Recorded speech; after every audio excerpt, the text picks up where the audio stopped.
All right, we're live on Shalom, shalom, YouTube. brother. Can you hear me? Yes, Brother, can you hear me? yes, I'm hearing you. Yes, I want you to know that you have 1.5 hour on the Righteousness Radio, 1.5 hour on the Righteousness Radio. So you can take your time. You can take your time, brother. Okay, I'll just do what I have to do. All right, thank you very much, Yaniolo.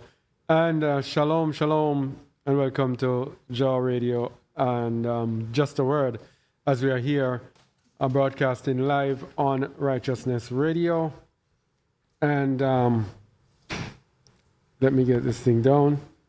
Yeah, broadcasting live on Righteousness Radio. Let me get this thing up. Sorry about that. Always seems to be a delay. All right.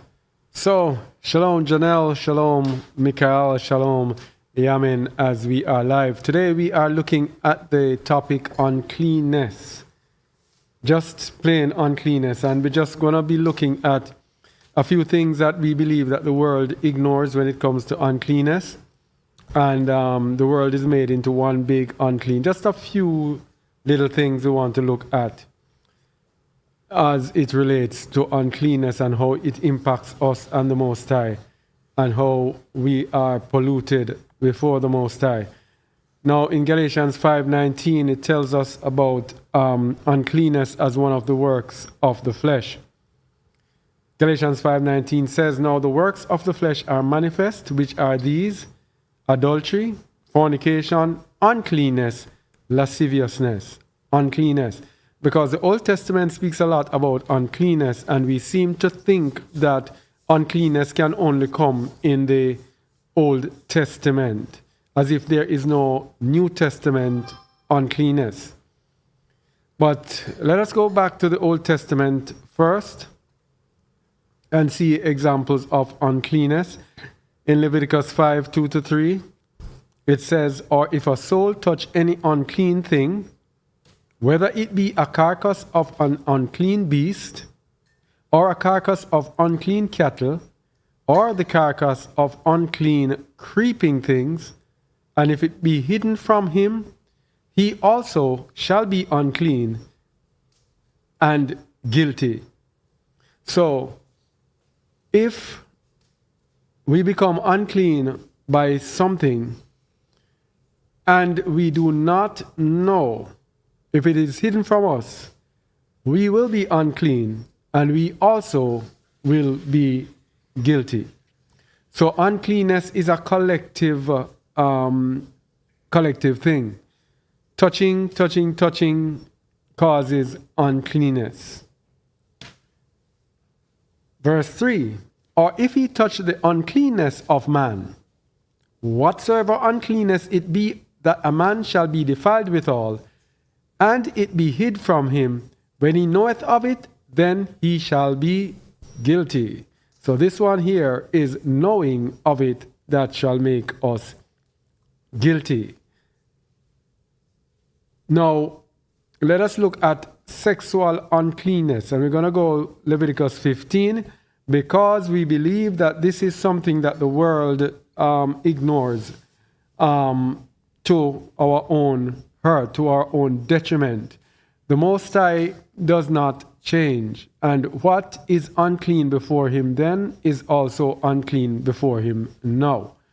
Now, the Leviticus 15 speaks about sexual uncleanness. It speaks about issues that come from the body.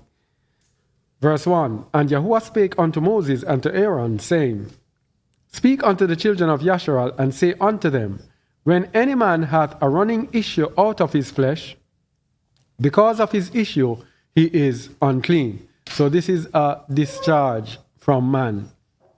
Makes him unclean.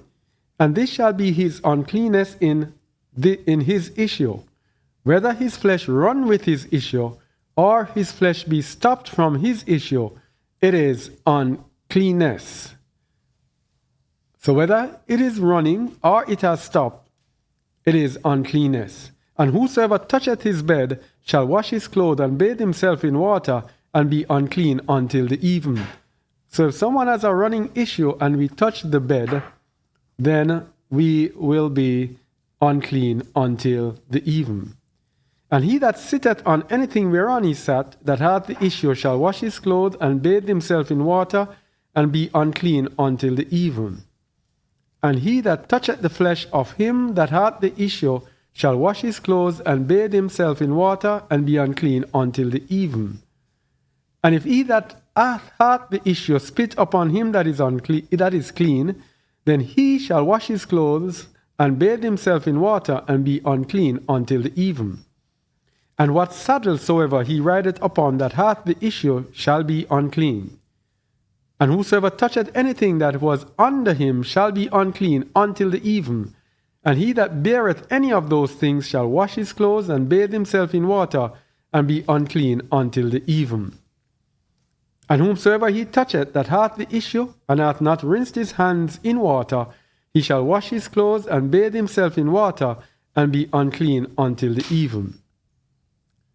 And the vessel of earth that he toucheth which hath the issue shall be broken, and every vessel of wood shall be rinsed in water. Man, what a serious uncleanness this is.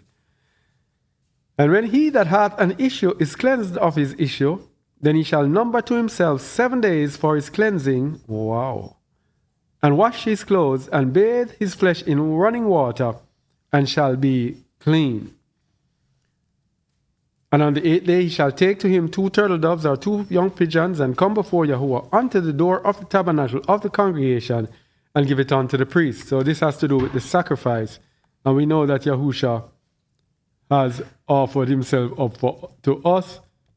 So we do not offer these physical sacrifices. We pray to the Father in the name of Yahusha after the 7 days. Verse 16. Verse 15, and the priest shall offer them, the one for a sin offering, and the other for a burnt offering, and the priest shall make an atonement for him before Yahuwah for his issue. Wow, I'm sorry, I forgot that I was on YouTube. I should have the Bible on. So sorry about that. Let me go to Leviticus chapter 15. It should be Leviticus 15. Sorry that I didn't have the Bible on for you to follow. But let's go to verse 16. And if any man's seed of copulation go out from him, then he shall wash all his flesh in water, and be unclean until the even. So this is bodily discharge. That is like what they call it, wet dream. And every garment and every skin whereon is the seed of copulation shall be washed with water, and be unclean until the even. The woman also with whom man shall lie with seed of copulation, they shall both bathe themselves in water, and be unclean until the even. Now this is a very little ignored instruction for us today, which is why we tell people it's very, very difficult to be perfected in Babylon. Very, very difficult. Because a husband and wife, when they lie together and have intercourse, both of them should be set apart and unclean until the even. But of course, in this world, if you miss a day's work, you lose your job. You are fired, and then you have no way to pay your rent because you don't have a job, and you might end up homeless. How can you obey these commands in that situation? Verse 19, and if a woman have an issue, and her issue in her flesh be blood, this is like menstruation, yeah? She shall be put apart 7 days, and whosoever toucheth her shall be unclean until the even. As we were saying again in Babylon, this is why Babylon is the habitation of devils, and the hold of every false spirit, and the cage of every unclean and hateful bird. Because Babylon is polluted. Each time a woman is menstruating, that woman should be set apart for 7 days, and must not be touched. Whomever touches her is unclean. But what do we have? We have Babylon again, in which the woman has to go to work, So the woman wears sanitary napkins, as they call it. And then the woman goes and mixes and touches, and everything with everybody is mixing up and touching up and touching up. Pollution, uncleanness. And everything that she layeth upon in her separation shall be unclean. Everything also that she sitteth upon shall be unclean. And whosoever toucheth her bed shall wash his clothes and bathe himself in water and be unclean until the even. And whosoever toucheth anything that she sat upon shall wash his clothes and bathe himself in water and be unclean until the even. And if it be on her bed, or on anything whereon she sitteth, when he toucheth it, he shall be unclean until the even. And if any man lie with her at all, and her flowers be upon him, he shall be unclean 7 days, and all the bed whereon he lieth shall be unclean. Man,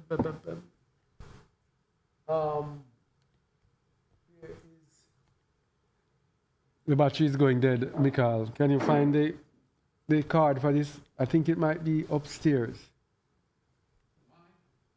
The cord for the laptop, the plug. Yeah.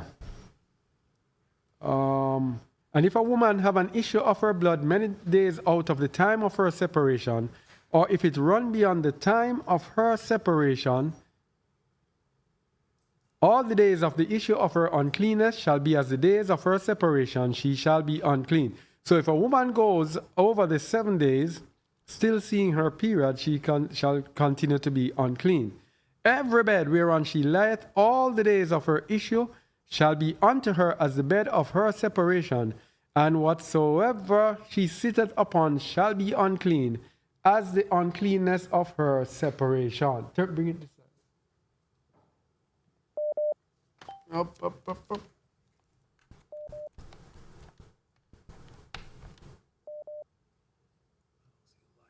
Good.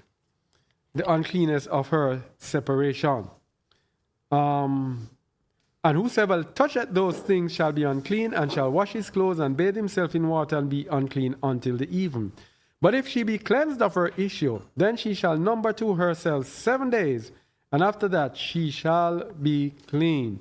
So if this woman's period runs over 7 days, when she becomes clean, she has to add 7 days to it before she shall be clean. And then verse 31 says, Thus shall ye separate the children of Yasharal from their uncleanness, that they die not in their uncleanness, when they defile my tabernacle that is among them. So this is a very, very serious thing. The Most High says, when this happens and the pollutions happen, they defile his tabernacle.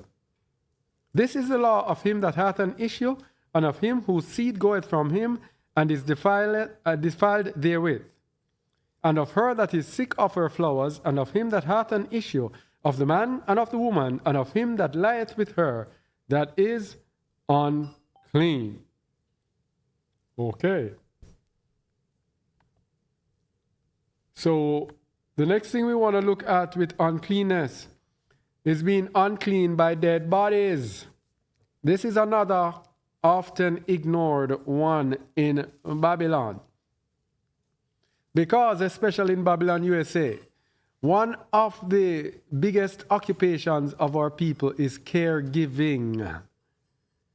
Many of our people look after old people, sick people, for a living.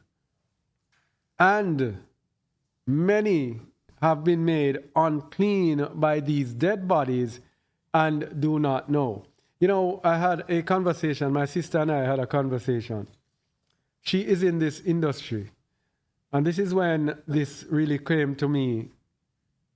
She's in the caregiving industry, and she was complaining that every time one of her clients die, it wears heavy on her. And she said like something is spiritually happening to her. And I said to her, go to Numbers 19, start at verse 11. That is what is happening to you. You see, these commandments are given because there are spiritual things that happen to us that the Most High knows and is trying to prevent, to keep away from us. So we are being polluted and we don't know, because all we do, we just see somebody whoop, and the person dies. And then we go and we take up the person and we do what we are to do because it is our job. Not knowing that we have been polluted by this dead body and that there are things we have to set ourselves apart for 7 days in order to be cleansed from this. And my sister was telling me that it's heavy on her. It's like she says sometimes she just has to take a break. It weighs down heavily on her ruach. I don't know if you experienced it. You experienced it? Huh? It what? Yes. All right. A former caregiver here says she experienced it too many times to count. Numbers 19:11. He that toucheth the dead body of any man shall be unclean 7 days. And you did not set yourself apart, did you? He shall purify himself with it on the 3rd day, and on the 7th day he shall be clean. But if he purify not himself the 3rd day, then the 7th day he shall not be clean. Now, this was speaking about the water of separation, but now we know we have an atonement through Yahushua HaMashiach. So, on the 3rd day, you should be purifying yourself on the 1st day right through, praying to the Father in the name of Yahushua HaMashiach. Yeah, for cleansing. Verse 13. Whosoever toucheth the dead body of any man that is dead, and purifieth not himself, defileth the tabernacle of Yahuwah. You see? And these are people who say they are believers.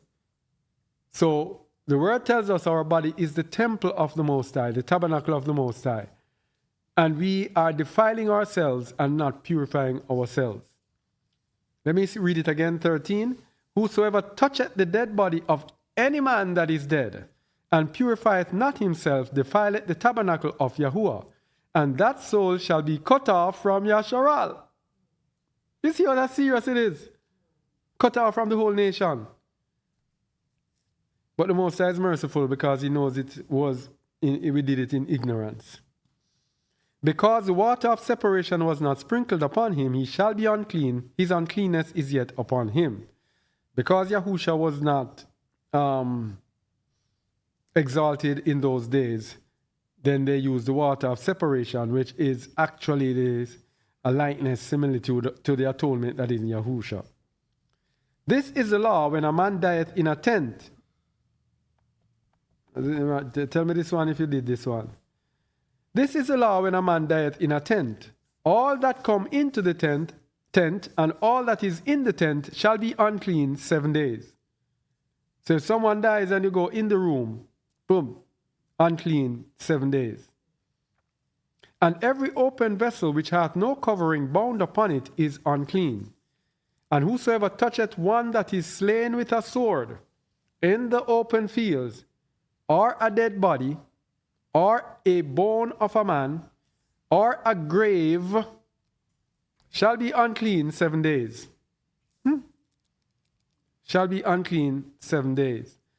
I remember when we used to go to funeral back where I grew up. When you go to funerals in the cemetery, we just sit and walk on any grave. Just sit on any grave that is there because the graves are close by until the ceremony is finished. Unclean. And we did not take any steps to repent or anything like that. Pardon? Yeah. Sorry about that. What is that? Numbers 11. I'm so sorry. Boy. Numbers 19. Thanks. About 16, you say we are at? Yeah. 17. And for an unclean person they shall take of the ashes. Okay, that is those are the sacrifices. I said what? Stop at 16? All right. Let's go to 20.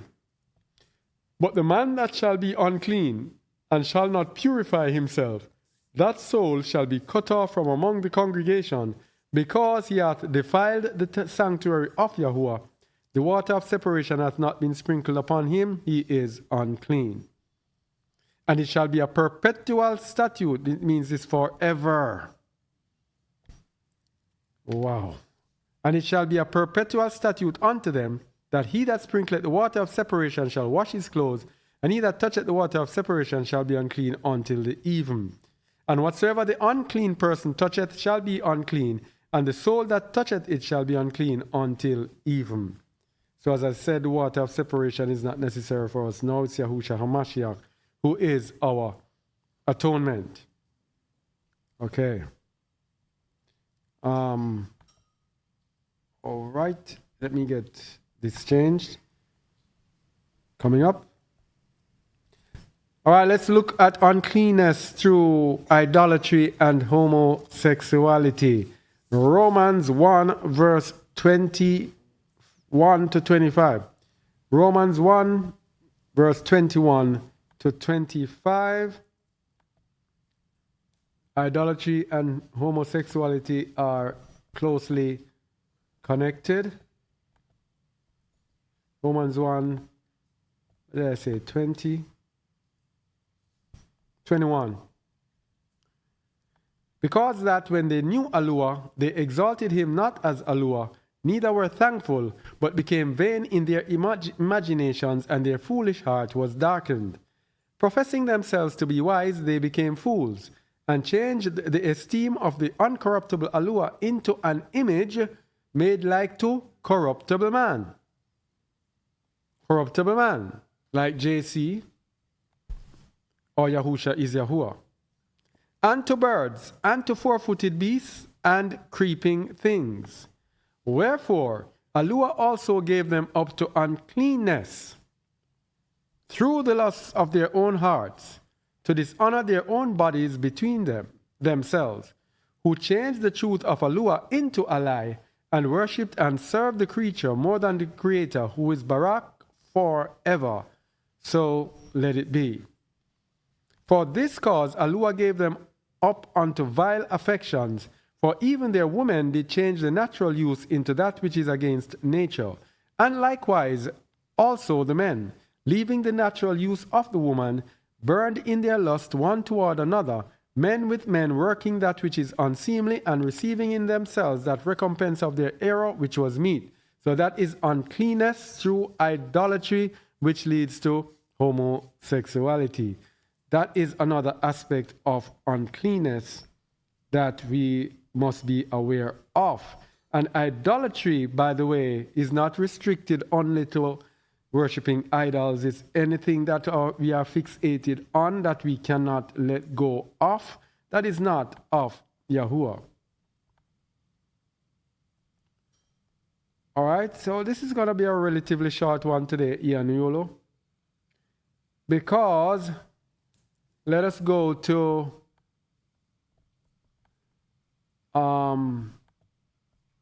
uncleanness and luxury. Uncleanness and luxury. Now, this is one that I never knew. We were having questions about idolatry, about uncleanness, and I never knew that uncleanness has to do with luxury. You can pass my iPad, please. Should be somewhere there. All right. Let's go to Ephesians 5, verse 3. Wait there. Oh. Old man. The old man is looking at the iPad and asking for the iPad. Ephesians 5:3. But fornication and all uncleanness or covetousness, let it not be once named among you as becometh saints. Neither filthiness, nor foolish talking, nor jesting, which are not convenient, but rather giving of thanks.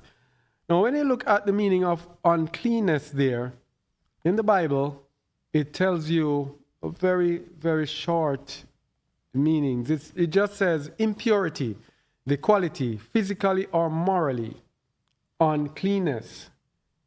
But when you go into, I think it's a Thayer lexicon, it goes into more detail to tell us this uncleanness is the Greek word akatharsia. Akatharsia. The Thayer lexicon says uncleanness, physical. In a moral sense, the impurity of lustful, luxurious, profligate living. The impurity of lustful, luxurious, profligate living. You see? Now, if you look at the meaning of profligate, the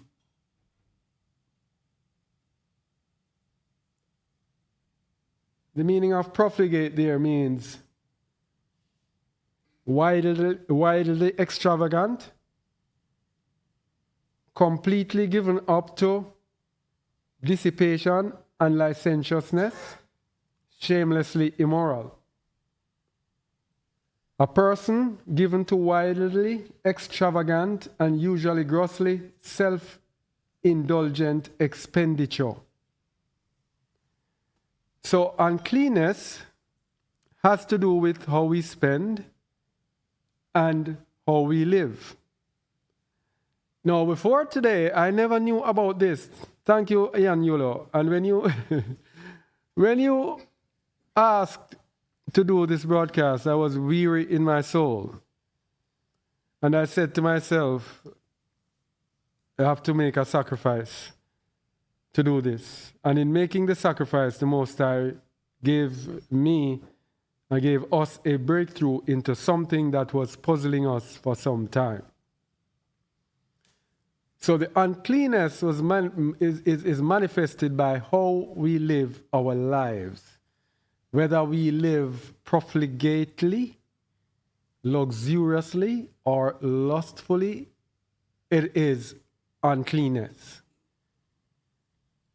Okay? Now, we are not called to uncleanness. 1 Thessalonians 4.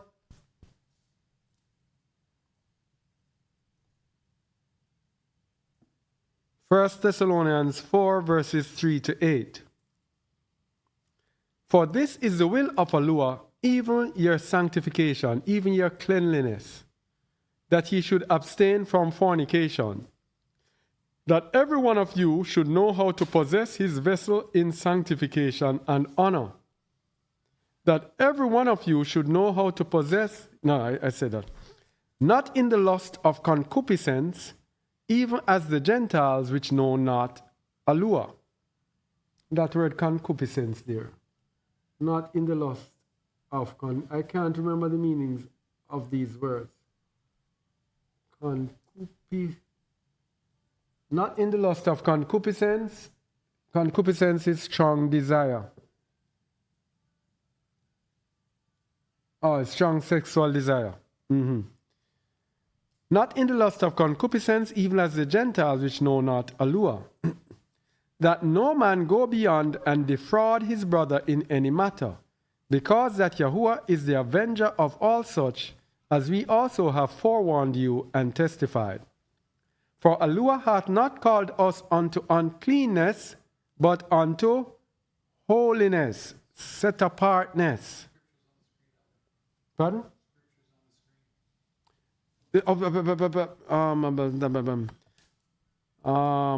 First Thessalonians, sorry, let me go back. First Thessalonians, what did I say? 4 verse? Yeah? I'm at? You're on 6 right now. Oh, 6. Okay. All right. That no man go beyond and defraud his brother in any matter, because that Yahuwah is the avenger of all such, as we also have forewarned you and testified. For Allah hath not called us unto uncleanness, but unto holiness. He therefore that despiseth not man, but Allah, who hath also given unto us his Ruach HaKadosh. But as touching brotherly love, ye need not that I write unto you, for ye yourselves are taught of Allah to love one another. Man, this is by coincidence. I didn't know this was here. And I said this evening. But as touching brotherly love, you need not that I write unto you, for ye yourselves are taught of Allah to love one another. And that is how I will end it today. He therefore that despiseth not man, but Allah, who hath also given unto us his Ruach HaKadosh. So when we despise and we are unclean, we don't despise man, we despise the Most High. And that is why the Most High will afflict us in this uncleanness. Okay? So that's it, Yanuolo. It was about what? A little over half an hour. But these were just some things about uncleanness that I think the world needs to know. The sexual uncleanness, uncleanness with issue from a man, issue from a woman, the uncleanness of a dead body, and the uncleanness of profligate living, luxurious, excessive living. All right? So, thank you, people, for listening, brothers and sisters. And shalom, shalom, shalom. Let me get myself on. Yes, go ahead, Yanyolo. Shalom, shalom, shalom. Can you hear me? Yes, I can hear you. Yes, yada yada. Let me tell you something. It's not just talking too much sometimes or saying a lot of things, but there are sometimes that when you touch a very important topic, Yes. special topic, with just few words, it covers a lot of words sometimes. I'm telling you, this is a very perfect topic that everybody has to know, because not everyone takes this type of topic sometimes, because we catch it as just ordinary topic, but when you it very well, break it down the way you break it down, you are going to know that it's not just ordinary topic. Yes, let me tell you, it's a very great topic today. It's a very great topic. Thank you, brother. Thank you, brother. All thank praises. you. All praises to the Most High. The Most High, Yahweh. Shalom, shalom, shalom. Shalom, shalom, shalom. All right. So shalom to those who are on YouTube. Let me see if there are any questions or any notable comments. Yeah.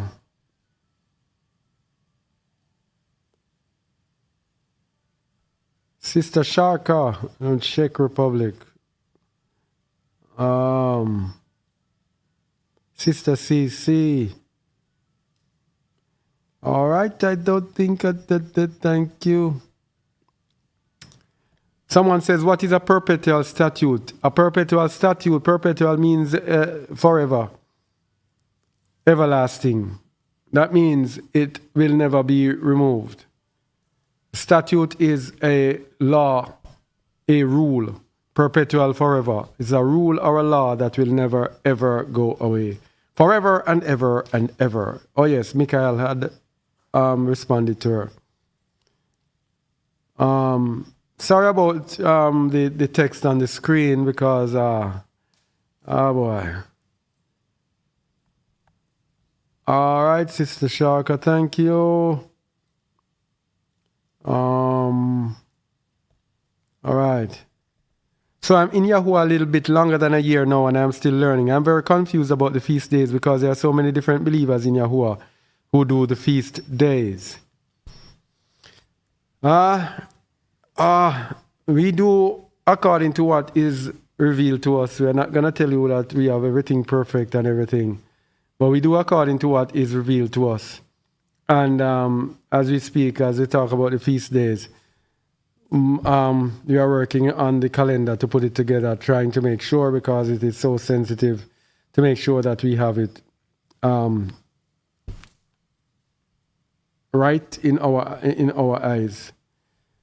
So there are many people. What I can tell you though, that the people in the north, the promised land was in the southern hemisphere. So the feast days are flipped around. So when people are in the spring keeping Passover, in the southern hemisphere, that is about what? March is about fall, autumn. Yeah, it's autumn here. So it would be the autumn feast here, would be trumpets and all of that.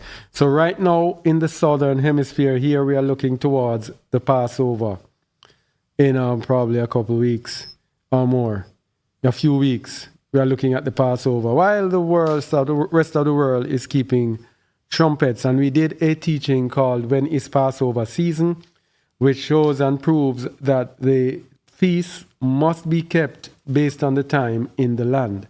So you have to know where the land is. And if you still believe that land is Israel, well, we do not believe that is the land, and we actually show how we prove that it is not the land. But anyway, that is that. On different days, and I just want to know the truth and which are the correct days to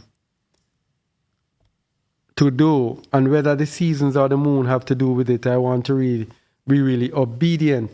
We have a teaching on our website, a page on our website called the calendar, justaword.org/calendar, justaword.org/calendar, where we give several articles to show how we came up with our times and feast days, etc.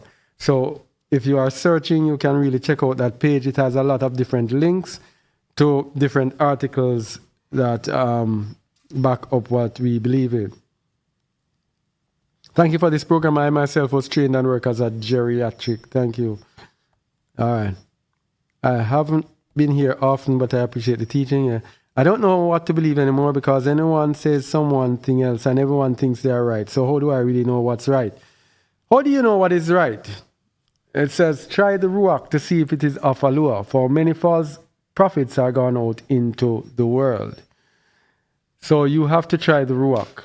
All right? I can tell you how. Will not even tell you that we are right or we are true. I will tell you that we are just doing as we are led, and may the Most High be the judge, and may you be the judge of what is true. For example, I'm in Germany and I don't know how to do it. As I told you, if you want to check out our page, you can check it out. Hopefully you will get something from it. All right, somebody says, pray for guidance and understanding so that you will not be confused. I will pray for you also. First Peter states we are set apart people, so when a person is deemed unclean and is to be set apart, can you describe what that details, how they are to be set apart? To be set apart like for 7 days, it's like, as it says, set apart. When you have two things, here you have this mic here, you have this glasses, and the glasses is set apart. You move it away from the microphone and you keep it by itself in a more or less semi-isolated state, where that person now focuses on the Most High in that time. You will find that in the time of uncleanness, that is when you get the greatest connection with the Most High. That's when the dreams come. That's when the understanding comes somehow, some way. I don't know how it works, but that is when you seem to be more set apart to the Most High. So to separate yourself, so you separate yourself, Sister CC, physically and spiritually, you focus on the Most High. Okay, to that so much, which I had assembly, I don't have any leader. All right, you can join us here. To the Yahuni, you can join us. And partake of the teaching here. And yeah, I advise you that you check out our website, justaword.org, and you try the Ruach and see if it all makes sense. All right. Thank you, Mikhail, for putting up those links. All praises to the Most High. I remember our radio station, the direct link for our radio station is jawradio.org, but you also can listen to it from our website at justaword.org/radio. Okay? All right, so thank you all for being here with us, and shalom. Shalom.